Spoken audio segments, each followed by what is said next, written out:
broadcasting from Tokyo for InternetMedicine.com, and tonight we have the pleasure of speaking with Dr. Rana, and Dr. Rana is a famous neurologist, a world-renowned Parkinsonism educator. And tonight we will be continuing our discussion on the historical perspectives of Parkinsonism. And this will be our second part on this series. You might also want to look at Parkinsonism TV, where you will be able to see this live and also be able to tweet questions. I'd also like to introduce our panel member, Dr. John Bennett of InternetMedicine.com. Dr. Bennett. Hello, Simon and Dr. Rana. I'm John Bennett from Miami, Florida. I'm the webmaster of InternetMedicine.com. Thank you very much, Dr. Bennett. Dr. Rana, thank you very much for being with us tonight. I would like to begin by asking you to continue on your very interesting talk on the historical perspectives of Parkinson's with a question. Who was the first known patient of Parkinson's? With respect to the first patient of Parkinson's, if you look at history, there have been many descriptions of various patients by different scholars. Some of them we know by name, and the others we don't know. If you go back to one of the Egyptian texts, which is from 1200 BC, it describes a king as a divine old age who has slackened his mouth, and he would cast his spittle upon the ground and spit it out. So that is a description of drooling, and likely this king had Parkinson's, although drooling could happen in other conditions too. But this could be a description of a symptom of Parkinson's disease. And then Galen also gave description of a patient which he described as wide open eyes, lying in a bed as rigid as if made of wood, with tremor, constipation, and psychiatric symptoms. So that is also a description of a patient with Parkinson's disease. And then if we look at the description of John Aubrey about Thomas Hobbes, he says that Hobbes was suffering from a disease, and he was not able to write his name. He was paralytic, so he could be talking about his symptoms of Parkinson's disease, such as micrographia. And George Schein also described patients who had shaking and freezing of gait.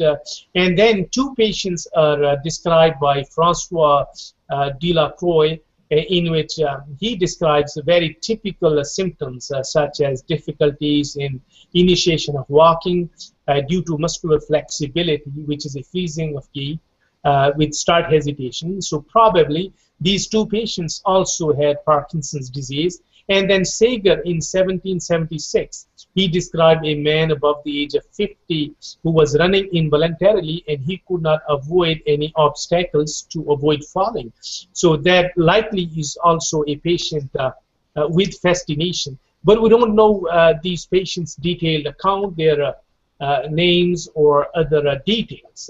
The first known patient, therefore, becomes William Humboldt. William Humboldt was a German scholar, and in the last several years of his life, he wrote some letters to one of his friends, and in his letters he writes, "I'm sorry for having written in such an unclear manner. Unfortunately, only too often I cause people trouble in deciphering my handwriting. I think about this when I'm writing, but my attention is not always same, and I become illegible." So here he is talking about micrographia, illegible writing, trouble focusing, and difficulty with dexterous movements. And then he also talks about difficulty with clumsiness and trouble with buttoning of his clothes. So these are various symptoms which are a manifestation of bradykinesia, trouble with dexterity. So William Humboldt likely is the first known patient of Parkinson's disease. I see. Thank you very much. I'd also like to ask, did James Parkinson give the name Parkinson's? James Parkinson, as we discussed before, he was a British physician.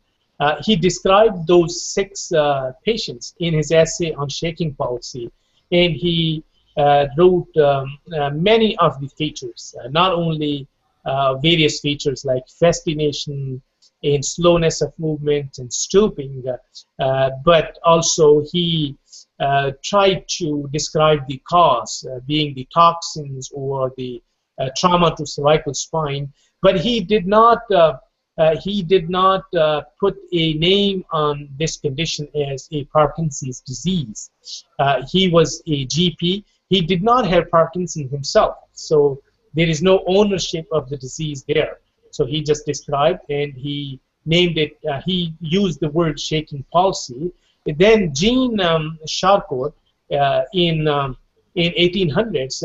He described some more symptoms of Parkinson's disease, and he also not only added the symptoms, but he also introduced a treatment. In 1867, it is said that he used hyoscine.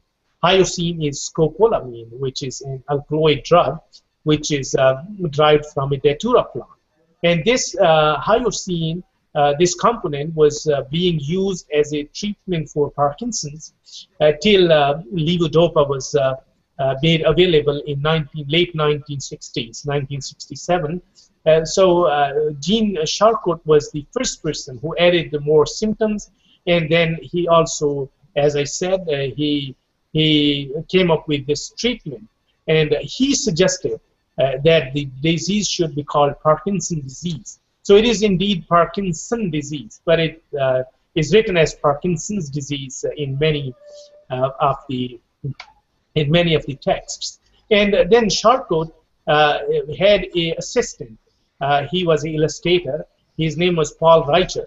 He was a French anatomist, and he was illustrator as well. So he illustrated many of the symptoms of Parkinson's disease when they were working in a hospital in Paris, France. And so these illustrations from this group, Jean Charcot and his assistant Paul Reicher, they are thought to be the first known depictions of Parkinson's disease these days. I see. Thank you very much. Dr. Bennett, do you have a... Yeah, I have a question. Is that the same Charcot or Charcot's foot? That's a problem in the foot? Is that the same Dr. Rana? I'm not sure if he's the same Jean Charcot, but because I didn't read much about the Charcot foot, but I know his contribution towards Parkinson's disease. Okay. I see. I have one question regarding, this speech on historical perspectives in Parkinson's disease. How will history look at this period in understanding Parkinson's in the future, when we look back and say, well, this is the period when we understood blank, blank, blank? History is always interesting, and history gives us some clues, and also gives us lessons how keen and how vigilant were our ancient physicians and doctors of that time. If you look at the descriptions, some of those writers and experts, they have given just 1 or 2 symptoms, but some of them have described many symptoms. Like if you look at Galen's description, he not only talks about hypomimia and rigidity, psychiatric symptoms, and constipation. And even today, in a regular routine practice, not many patients address, not many physicians who don't deal with Parkinson's may not address issue of constipation or other issues. These they may not. Mm-hmm. So the physicians at that time, they were so keen that they would look at the patient as a complete person in every system and try to reach a diagnosis. So I think history gives us a lesson that if we see something new, we should look at various systems and various symptoms of a person. Sometimes we get too specialized, as a neurologist. We just focus on only neurological issues, and we tend to not pay attention and say that I leave that up to discretion of that specialist or this specialist. So person gets divided. A patient gets divided in between many physicians. So as a whole, we should look at a total and a complete approach, and I think history gives us a lesson that looking at a patient to address all his symptoms. Some of these symptoms may not be in our area, but at least we should note them, and we should try to make a connection if we can, and we can always refer them to the proper person who specializes in that area. But I think keeping an eye, it also helps us learning about various conditions, because sometimes if I don't know a patient, I'm still a student of movement disorders and neurology. If I don't know any symptom of Parkinson's, and patients tell me that I've been feeling this way, so I go on a web, or I ask my senior colleagues, and they would report that yes, this could happen in Parkinson's. And so it is a learning process.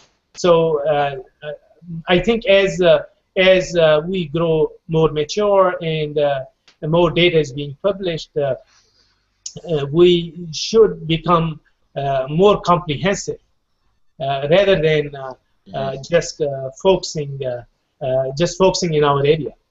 From a personal experience, I spent some time with a physiatrist. I used to do a clinic with a physiatrist.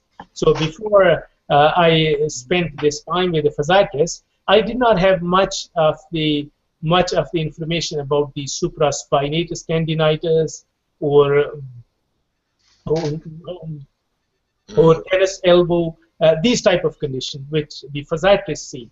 So when I used to see these patients, if I rule out carpal tunnel syndrome or cervical radiculopathy, I would say that I don't know what these patients have, but they have some problem, so they should see someone else. But when I spent time with him, he taught me all the tests to do during the examination in different diagnoses. So I feel so comfortable now, and I can address so many issues and help so many other patients using that skill, which I learned from another specialist. So I think it's history gives us a lesson to be very vigilant, very comprehensive, and to listen to our patients. It's said that listen to a patient, he's telling you the diagnosis, being attentive and giving them full concentration and devotion to our profession. Wow, I'm impressed that you say that you are still a student. You are actually the expert, but still you find that you're still learning, and that I'm realizing that present and future clinicians need to be aware of many areas of medicine in order to be able to help this chronic condition, this chronic disease. Thank you so much. Dr. Bennett, do you have anything else to add? Well, it just seems that a lot of developments in neurology happened in England. Is that true, or is that just because of? Is that true, Dr. Rana? Yes, we have so many of our great physicians who were from England or who trained in England, such as James Parkinson, and then David Marston was a very well-known movement disorder expert. He was also from Britain. So there are so many, and he trained so many people who are these days very senior experts, and they're teachers of Parkinson's disease and movement disorders these days. So a lot of contribution has been done by Britain in the field of neurology. Very good. Wow. Very interesting indeed. Thank you so much. We look forward to more of your talks and presentations in the series on educational hangouts in Parkinsonism. And there's actually one tomorrow night at 9:30 p.m. So For listeners, please tune into that and check out Parkinsonism.tv. So thank you very much for tonight. Thank you, Dr. Rana, and also thank you, Dr. Bennett. Thank you. Good night. Dr. Ben. Good night. Thank you.